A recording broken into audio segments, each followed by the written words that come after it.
사진 하나를 보여드릴게요. 어린 아기 사진인데요. 누굴 것 같아요?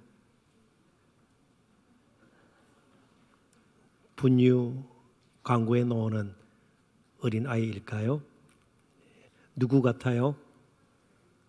예, 저희 외손녀죠. 뭘 보면 알 수 있어요? 코가 외할머니와 비슷하게 생겼죠. 누군지 아십니다.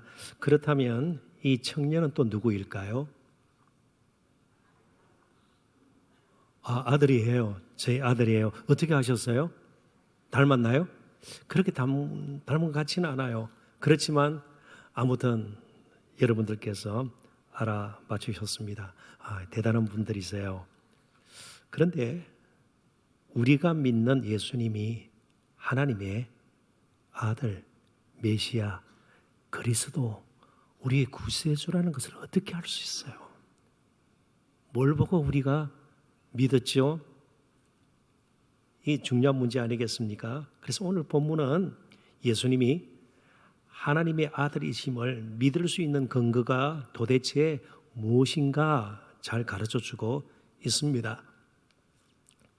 사도 요한 당시 교회를 굉장히 어지럽히고 있던 거짓 교사들이 있었습니다. 그런데 그들은 예수 그리스도께서 육신을 입고 오신 것, 이걸 성육신이라 그러지 않아요?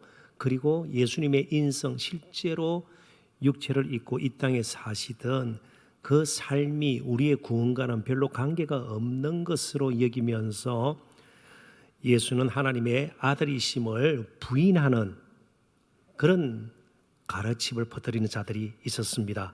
그래서 오늘 본문은 그들의 가르침에 더 이상 성도들이 미혹되지 않도록 예수님은 물과 피로 임하셨다는 사실을 강조하고 있습니다. 물론 이제 우리가 잠시 후에 좀 더 깊이 살펴보겠습니다만은 물과 피로 임했다. 여기서 한 가지 분명한 사실은 예수님의 오심은 모호하지 않다는 거예요. 무슨 예수님 믿는 것이 철학적이고 관념적이고 이런 건 아니라는 거예요. 뭐 이데올로기를 붙들고 집착하고 이런 것이 아니라는 겁니다. 한 분, 물과 피로 임하셨던 그분에 관한 것이에요. 믿음은. 아무튼 예수님께서 이 세상에 하나님의 아들로 오셨기 때문에 세상은 이제 소망을 가질 수 있게 되었습니다. 그래서 놀라운 일들이 이제는 충분히 언제 어디서든 일어날 수 있는 가능성이 생긴 것입니다. 인류 역사에 그러므로 하나님의 아들 예수 그리스도가 오셨다는 이것보다 더 놀라운 일은 없는 것입니다. 그리고 개인적으로도 그분보다 우리의 삶에 더 큰 영향을 줄 수 있는 것들이나 사람 역시 없다는 사실로 우리는 성탄을 맞이해야 될 것입니다. 더 나아가서 그분을 믿게 된 것보다 우리에게 더 큰 복은 없다.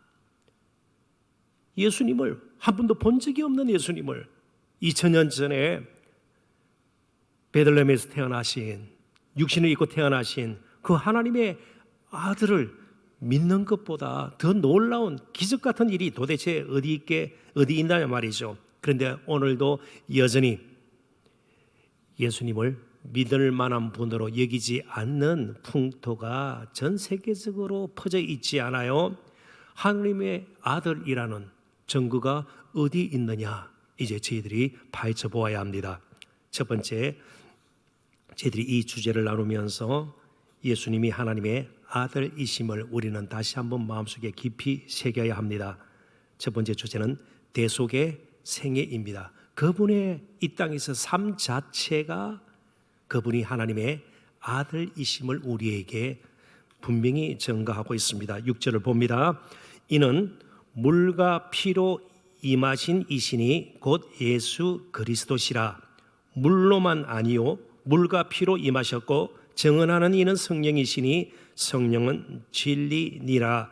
예수님을 물과 피로 임하신 이로 그리고 있습니다. 물과 피로 할 때요 로 혹은 또 물과 피를 통하여 헬라 디아라는 말이 번역하기가 쉽지가 않습니다. 그러니까 역으로 이렇게 풀이를 하면 되겠죠.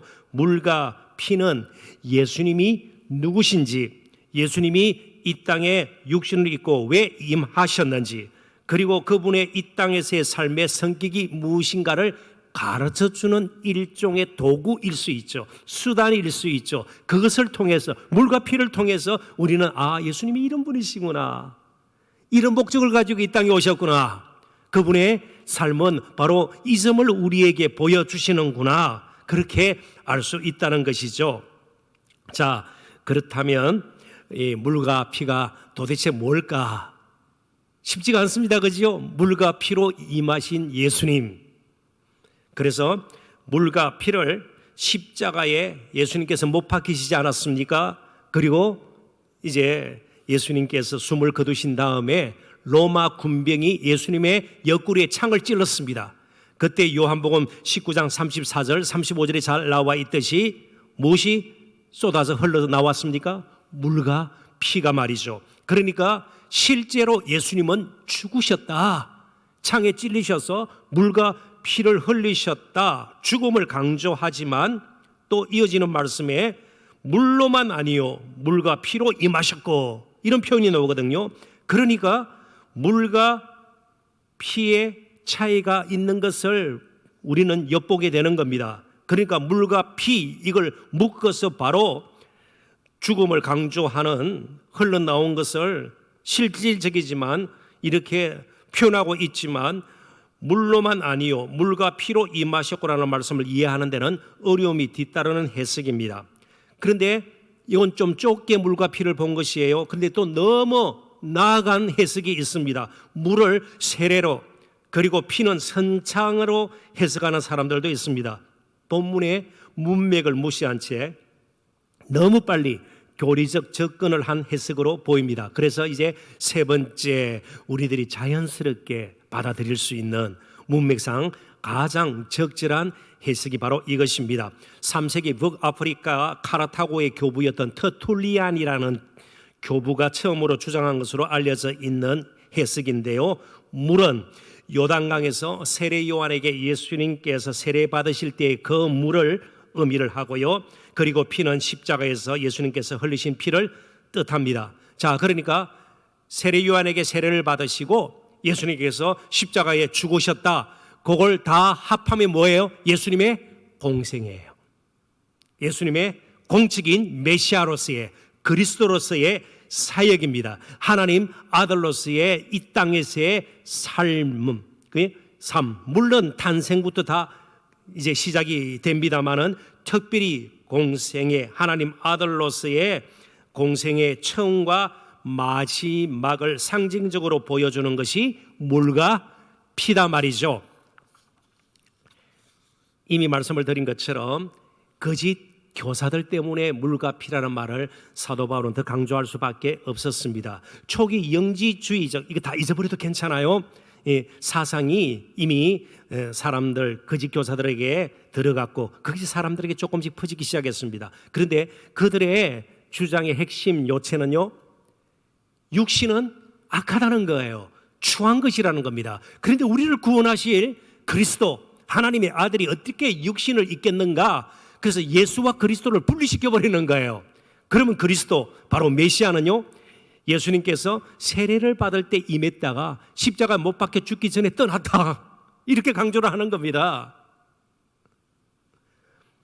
물론 그것은 우리가 받아들일 수가 없는 거죠. 그들은 예수님의 성유신을 부인했습니다. 그러나 사도 요한은요, 예수님께서 분명히 육신을 입고 물과 피로 임한 하나님의 아들 그리스도임을 강조합니다. 성경 두 구절을 볼 텐데요, 이제 물과 피가 어떻게 하나님의 아들과 연결이 되는지 잘 한번 보십시오. 마태복음 3장 16절 17절입니다. 예수께서 세례를 받으시고 곧 물에서 올라오실새 하늘이 열리고 하나님의 성령이 비둘기같이 내려 자기 위에 임하심을 보시더니 하늘로부터 소리가 있어 말씀하시되 이는 내 사랑하는 아들이요, 달리 표현하면 하나님의 아들이에요. 내 기뻐하는 자라 하시니라. 공생애를 시작하는 순간 하나님께서는 예수를 하나님의 아들이라 부르시는 겁니다. 그러면 공생애의 모든 가르침, 사역, 기적 행하심, 이것은 무슨 자격으로 한 거예요?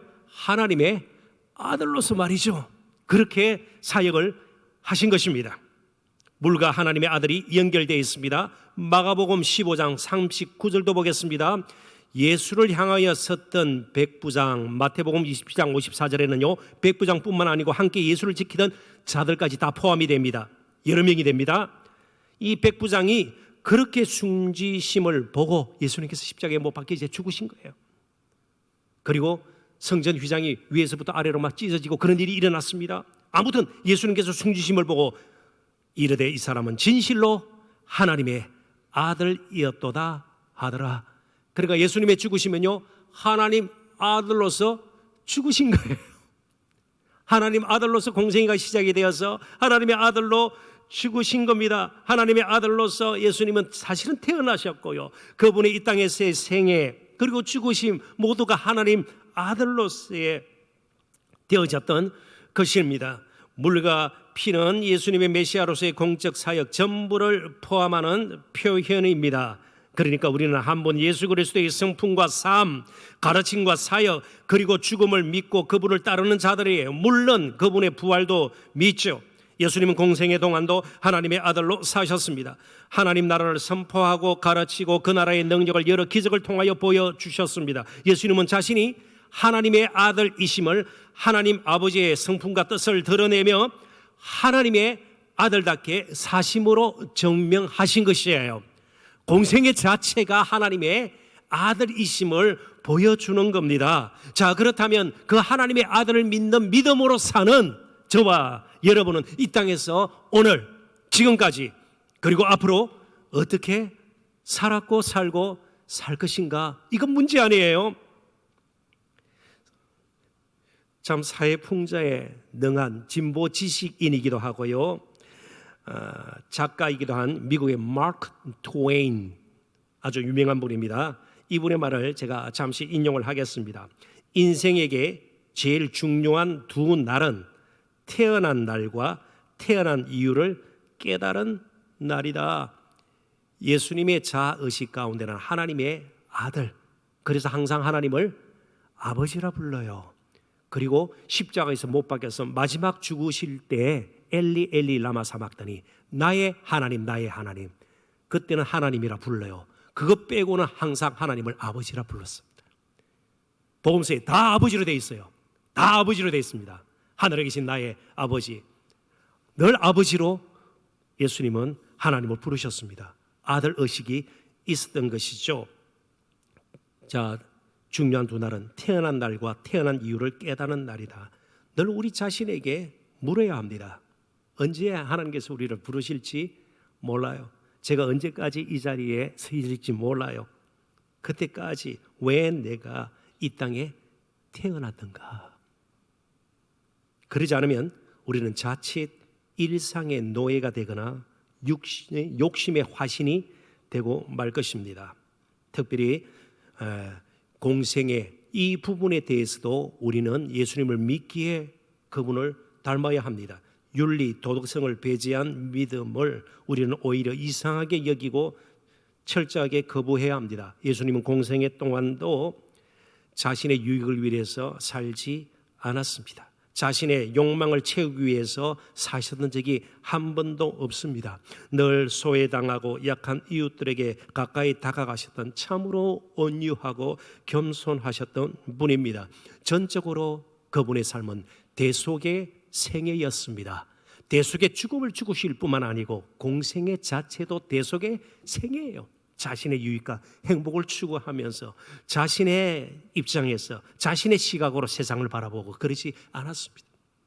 하나님의 뜻과 성품을 따라 참으로 하나님의 아들로서 그렇게 사셨던 것입니다. 그래서 이제 우리의 삶이 우리의 믿음의 질, 믿음의 성격을 드러낼 수 있다는 겁니다. 물과 피가 예수님이 하나님의 아들이심을 드러내듯이 왜 그분이 오셨는지, 그분이 누구신지, 그분의 삶의 성격이 무엇인가를 가르쳐주는 것처럼 이제 저와 여러분의 삶이, 우리의 믿음이 정말 예수님이 또 누구신가를 간접적으로 전해줄 수가 있다는 겁니다. 우리 스스로 지나치게 편하고 값싼 싸구려 믿음으로 만들어가는 것을 경계해야 합니다. 윤리 도덕성이 없는, 그걸 배제해버린 믿음을 우리는 철저하게 거부할 필요가 있습니다. 참 그렇게 대속의 생애를 사셨던 분을 믿고 따르는 사람들 아니에요. 그러므로 우리에게는요, 자신의 사욕을 쫓아 사는 것이 참으로 어울리지 않는다는 것을 아예 일찍부터 좀 깨달았으면 좋겠습니다. 그래서 두 번째 나눌 주제는 진리의 확신입니다. 이제 물과 피를 좀 더 깊이 살펴보면서 실제로 그분의 흘린 피에 대해서 좀 더 깊이 생각하는 시간을 가졌으면 좋겠습니다. 본문을 제가 다시 한번 읽어봅니다. 6절부터 8절입니다. 이는 물과 피로 임하신 이신이 곧 예수 그리스도시라. 물로만 아니요 물과 피로 임하셨고 증언하는 형제한 동사형을 썼습니다. 지속적으로 증언하는 분이 있는데 이는 성령이시니 성령은 진리니라. 증언하는 이가 셋이니 성령과 물과 피라.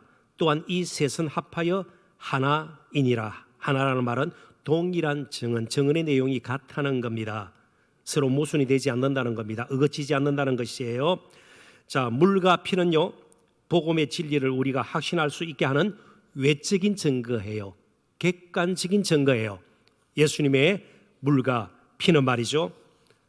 동시에 성령의 내적 증거도 있음을 잊지 말아야 합니다. 그러니까 이 외적 증거가 믿어지려면요, 성령의 내적 증거가 우리를 깨우쳐 주어야 되는 거예요. 우리는 성령님의 도움으로 물과 피로 임하신 예수님을 하나님의 아들로 믿게 되었습니다.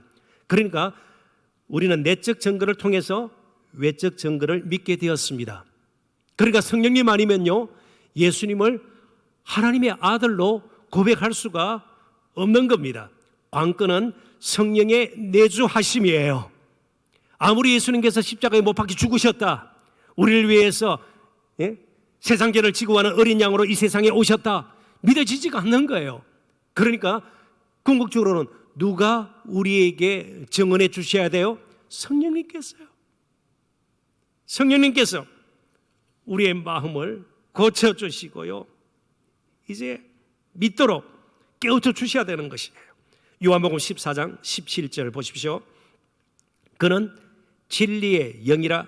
세상은 능히 그를 받지 못하나니 이는 그를 보지도 못하고 알지도 못함이라. 그러나 너희는 그를 아나니 그는 너희와 함께 거하시며 또 너희 속에 계시겠습니다. 세상 알지 못해요. 성령 영이신데요. 그런데 믿는 자에게는요, 안에 계신 거예요. 자, 요한복음 14장 26절 한 번 더 보겠습니다. 보혜사 옆에서 도우시고 변호하시고 옆에서 늘 우리에게 깨우쳐 주시는 보혜사, 은혜를 베풀어 주시는 곧 아버지께서 내 힘으로 보내실 성령, 그가 너희에게 모든 것을 가르치고 내가 너희에게 말한 모든 것을 생각나게 하리라. 그러니까 이 성경은 성령의 감동으로 된 것이기 때문에 성령이 믿어지려면요, 성령께서 깨우쳐 주셔야 되는 거예요. 그래서 성경의 가르침이 다 받아들여지게 되는 것입니다. 그 본문의 성령은 진리니라, 이 말은요, 성령께서 진리를 말하는 분이에요. 뭐 수를 써서 조작을 하고 그게 아니라는 겁니다. 그냥 우리로 하여금 순수하게 믿게 만드시는 분이에요. 복음의 진리를 있는 그대로 받아들이게 만드시는 분이다, 그런 뜻입니다. 자, 그런데 물로만 아니라 물과 피로 임하셨다, 이렇게 표현이 돼요. 물로만. 그러니까 물도 중요한데 물로만은 아니라는 거예요. 자, 물로만. 물이 무엇을 의미한다고요? 예수님께서 공생애를 시작할 때 세례 요한에게 세례를 받으셨던 그 물이에요. 그리고 공생애의 모든 내용들이 사실은 물에 어느 정도는 다 포함이 되어 있는 겁니다. 자, 물로만, 이 말은 이제 사도 요한이 이런 뜻으로 분명히 말씀했음을 우리는 추측할 수가 있을 뿐만 아니고 그 추측도 우리가 받아들일 수 있는 추측이에요. 예수님께서 이 땅에서 보여주신 성품, 가르침, 그리고 기적 행황 같은 일들을 다 포함하는 겁니다. 그게 물에 포함되어 있는 거예요. 그분의 공생애 때의 그 모습, 그의 가르침, 그 다음에 그의 기적 행하심, 죄인들을 대하고 소외된 자들에게 다가가고요, 눈물을 닦아주고요, 품어주시고, 이 모든 것이 다 포함된 거예요. 물로만. 근데 물로만 하면요, 예수님 참 훌륭한 분이에요. 훌륭한 도덕 선생이에요. 정말 탁월한 율법의 선생이에요. 물로만 이 말은요. 그런데 지금 많은 사람들 가운데서도 예수님은 성인 군자 중에 한 사람이다, 종교 창시자 중에 한 사람이다. 물로만이에요. 물로만. 그래서 간디라는 인도의 유명한 그죠 지도자도 그렇죠. 자기는 예수님은 믿지만, 그렇지만 예수님을 믿지만, 근데 믿는 것이 뭐예요? 그분의 행적 이런 것만 믿는 거예요. 공생애 때 예수님의 이 땅에서 삶, 그것만 믿는 거예요. 근데 그리스도 하나님의 아들로는 받아들일 수가 없는 거죠. 훌륭한 도덕 선생으로 삶에 보인 아주 탁월한 종교 지도자로 이제 예수님은 임한 것이 전부가 아니다 이 말이죠. 물로만 아니라 물과 피로 임하신 분입니다. 자, 피가 그만큼 중요합니다. 피는 무엇과 관계가 있어요? 죽으셨어요. 흘리신 피예요. 근데 그 피는요, 우리의 죄사함과 연결이 되어 있는 거예요. 훌륭한 도덕 선생으로, 탁월한 이스라엘의 지도자 이 정도가 아니라, 본받을 뿐 이 정도가 아니라 우리의 죄를 사하기 위해서, 우리를 이제 하나님 앞에 의롭게 세우기 위해서 대속의 죽음을 죽으시기 위해서 오신 분, 하나님의 아들이시죠. 히브리서 9장 22절 같이 한번 읽어봅니다. 너무나도 잘 아시는 말씀이에요. 다 같이 읽습니다. 율법을 따라 그의 모든 물건이 피로써 정결하게 되나니 피 흘림이 없은즉 사함이 없느니라. 저와 여러분 가운데 누가 우리의 죄, 다른 사람의 죄 때문에 피를 흘리셨어요? 죄사함에 그런 효과가 있는 피를 흘리신 적이 있냐요? 없어요. 어느 이단 사이비 교주가 그런 피를 흘렸나요? 아니요. 오직 하나님의 아들 예수 그리스도만이 우리를 위해서 그런 피를 흘리신 거예요. 그분의 피 흘림이 있은즉 우리에게 죄사함이 있는 것입니다. 그래서 예수님께서 십자가에 흘리신 이 피가 기독교적인 것과 다른 종교적인 것들을 구분하는 가늠자가 되는 겁니다. 그래서 우리는 성탄에, 그리고 예수님의 생일을 생각할 때 십자가를 빼놓고 생각해서는 안 된다는 겁니다. 성탄을 너무 목가적으로 낭만적으로만 생각하는 것이 아니에요. 그냥 그 위에 아이 누워 있고요, 뭐 잔잔한 이게 아니에요. 늘 십자가와 연결이 되어야 된다는 겁니다. 그런데 십자가는 너무나도 폭력적이고요, 처참하고 저주스러운 것이라 사람들이 꺼려요. 그래서 물로만 예수님을 생각하는 거예요. 물로만 임한 그 예수님을 그냥 좋은 분으로, 굉장히 본받을 분으로 생각을 하는 거예요. 너무 미련해 보이는 겁니다. 십자가는요, 사도 바울도 그 사실을 잘 알고 있었습니다. 고린도전서 1장 22절부터 24절 제가 빨리 읽어봅니다. 유대인은 표적을 구하고 헬라인은 지혜를 찾으나 우리는 십자가에 못 박힌 그리스도를, 피로 임한 하나님의 아들, 피로 임한 하나님의 아들, 십자가에 못 박힌 그리스도를 전하니 유대인에게는 거리끼는 것이요 이방인에게는 미련한 것이로되 오직 부르심을 받은 자들에게는 유대인이나 헬라인이나 그리스도는 하나님의 능력이요 하나님의 지혜니라.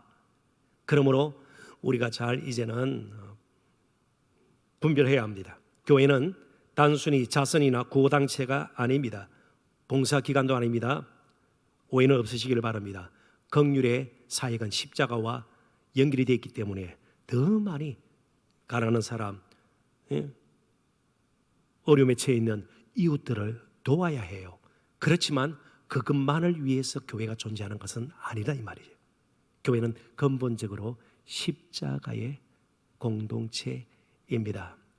요즘 한국교회가 자치자선단체, 봉사단체, 구호단체 비슷한 모습으로 어떻게 세상 사람들의 마음을 끌려고 하고 맞춰보려고 좀 예를 쓰는 것 사실입니다.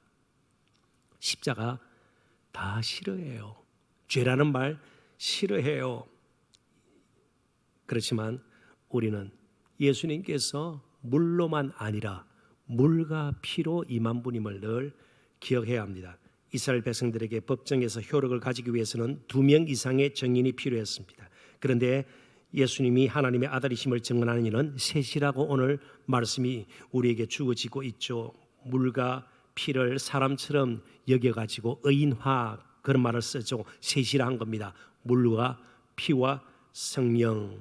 이 말은요, 온전한 완벽한 증거라는 겁니다. 예수님은 하나님의 아들로 충분히 믿을 수가 있다는 겁니다. 다만 성령께서 우리 속에 거하지 않으면 우리는 예수님을 하나님의 아들이라 고백할 수가 없는 겁니다. 자, 우리가 돈이 많아서 그 돈으로 성령께서 좀 우리 안에 거하시도록 초청을 해서 그 초청에 의해서 성령께서 오셨나요? 우리가 그런 말한 자격과 조건을 갖췄기 때문에 성령께서 찾아오셨나요? 아니요. 이 세상에서 가장 추하고 흉한 악한 우리 가운데 성령께서 그냥 은혜로 값없이 오셔서 성전 삼아 주신 것이에요. 이것보다 더 큰 복이 있나요? 성령을 모시고 사는 삶보다 더 행복한 삶이 있을 수 있겠습니까? 이제 이어지는 말씀입니다만은 거기에다가 영생의 선물까지 받은 우리보다 더 복된 인생이 이 세상에 어디 있겠나 말이죠. 그 감사와 감격 가운데 성탄절도 보내고 주일 예배도 드리고 헌금도 하고 그리고 세상을 향해서 자선도 하고 긍휼을 베풀고 봉사도 하고 그런 거 아니겠습니까? 자, 그렇다면 이제 우리 또한 육신을 입고 남은 때를 살아야 합니다. 부활의 영광에 이르기까지 이 땅에서 살아야 합니다. 사는 동안 가장 급히 최우선적으로 해야 될 일이 무엇일까요? 그것은 바로 예수님을 하나님의 아들로 믿었다면 하나님의 아들 예수 그리스도를 이 땅에 전하면서 사는 우리 자신이 이제는 증언하는 자가 되어야 합니다. 예수의 증인이 되어야 합니다. 우리가 제자 훈련하지 않아요? 제자 훈련의 목적 세 가지예요. 이것은 건전한 참으로 건강한 믿음을 소유하도록 돕는 것, 이게 제자 훈련이에요. 제자 훈련의 목적은 세 가지예요. 첫 번째는요, 이제부터 우리의 삶을 진정한 주님이신 주님께 맡긴다. 위탁. 이게 제자 훈련의 첫 번째 목적이에요. 삶을 맡기는 거예요. 지금까지는 내가 중심이 되어서 살았습니다. 세상이 어떻게 되든 내가 늘 중심이에요. 내 입장에서, 내 생각에서, 내 경험과 판단에 따라서 모든 것을 선택하고 결정해서 이제는 아니에요. 예수님께 위탁한 삶이에요. 두 번째는요, 예수님의 섬김을 본받아 섬김의 삶, 종의 도예요. 위탁, 섬김. 세 번째가 정인이에요. 하나님의 아들로 하나님 나라를 이 땅에 선포하고 하늘 가는 길을 만드시기 위해서 이 땅에 오신 것처럼 이제 우리 자신이 예수 그리스도의 증인이 되는 겁니다. 자, 그렇다면 당장 생겨나는 첫 번째 특징이 무엇일까요? 예수를 믿는다면 이전에는 없던 관심이 한 가지 생깁니다. 그것이 바로 영생에 관한 관심이에요. 이어지는 말씀이 이제 영생에 대해서 나옵니다. 이전에는요, 이 땅에서 얼마나 더 행복하게 살고 안락하게 살고 더 잘 모으고 좋은 길이 열려가지고 좀 더 편하게 이거밖에 생각이 나지 않았어요. 모든 것이 그쪽에 집중되었습니다. 그런데요, 예수 믿고 난 일은요, 영생에 대해서 관심을 가지기 시작하는 겁니다. 이 땅이 전부가 아님을 알게 되는 거예요. 이 육신이 전부가 아님을, 끝이 아님을 알게 되는 겁니다. 그래서 소망을 가지게 되는 것이죠. 오늘 본문에도 정인이라는 말이 성령과 더불어 사용되지 않습니까? 성령은 복음의 진리를 전하도록 참으로 영생을 함께 나누도록 우리에게 권능을 베풀어 주셔서 그 생명을 전하도록 우리에게 날마다 깨우쳐 주시고요, 감사 감격뿐만 아니고 찬송뿐만 아니고 이제는 정언하도록 정인의 사명을 감당하도록 우리를 계속해서 격려하고 또 그렇게 우리에게 힘을 주시는 분이세요. 사도행전 1장 8절 오직 성령이 너희에게 임하시면 너희가 권능을 받고 예루살렘과 온 유대와 사마리아와 땅 끝까지 내 증인이 되리라 하시니라. 예수님의 제자들을 보십시오. 그들은 누가 크냐 거기에 관심이 있었습니다. 이제 예루살렘에 입성하면 왕이 되실 예수님 옆자리에 누가 앉느냐 늘 그런 것이 관심이었습니다. 그렇지만 이제는요 영원한 생명이 관심이요 바로 부활 부활의 증인으로 그들은 이제 평생을 살게 되었습니다. 우리의 믿음은 단순히 기독교 교리나 성경의 가르침을 수동적으로 받아들이는 것으로 끝나지 않습니다. 예수님을 능동적으로 증거하는, 예수님의 증인으로 사는 데까지 가게 되는 것, 이게 믿음이에요. 반쪽짜리 믿음이 아니라는 겁니다. 물론 입으로, 그리고 우리의 삶으로 예수님의 공생애가 하나님의 나라의 모습을 보여주셨던 것처럼, 하나님의 아들이심을 보여주셨던 것처럼 이제 저와 여러분 그렇게 살아야 할 것입니다. 이제 말씀을 맺습니다. 우리나라 언론 매체를 통해서도 자주 소개가 되었던 분이에요. 우리에게는 아주 익숙해진 인물입니다. 한번 사진을 보실래요? 앤서니 파우치라는, 그죠? 미국 국립 알레르기 감염병 연구소 소장입니다. 뉴스 시간에 가끔 봤죠. 지난달 21일 이분이 50년 공직 생활을 끝내고 이제 퇴임을 하게 되었습니다. 백악관에서 브리핑을 하면서 퇴임을 하게 되었는데, 그가 남긴 마지막 50년 공직 생활 마지막 남긴 말이 무엇인가? 잘 들어보십시오. 뭘까요? 백신 접종하세요. 한 사람이라도 코로나에 감염돼서 앓고 그러다가 세상 떠나는 일이 없도록 이분이 지금까지 해왔던, 특별히 코로나 기간 동안 늘 강조했던 백신 접종하세요. 우리가 틈만 나면 아이들에게, 우리 후손들에게, 우리 친구들에게, 만나는 사람들에게 마지막 남길 말이 무엇일까요? 돈 많이 벌어 부자 되세요. 형편없는 말이죠. 단순히 건강하세요. 필요 없다는 말이에요. 건강해야 돼요. 그런데 정말 이제 우리가 다시 회복해야 될 관심이 뭘까요? 영생이에요. 그래서 우리의 마지막 날은 하나님의 아들 예수 그리스도를 믿으세요. 하나님의 아들, 생명이신 그분을 믿으세요. 그게 아닐까요? 물과 피로 임하신 예수님. 그래서 정말 바라는 것은 평생 사시는 동안 2000년 전 사도 요한이 그렇게 외쳤던 물과 피로 임하신 예수님, 우리 또한 잊지 않고 늘 물과 피로 임하신 그 예수님과 동행하고 그 안에서 진정한 즐거움을 누리고 마음껏 그분을 높이고 그분의 은혜 그리고 지혜 권능 가운데 젖어 참으로 아름답게 예수의 증인으로 살아내시는 저와 여러분 되시기를 주님의 이름으로 축원합니다. 기도하겠습니다. 하나님 아버지,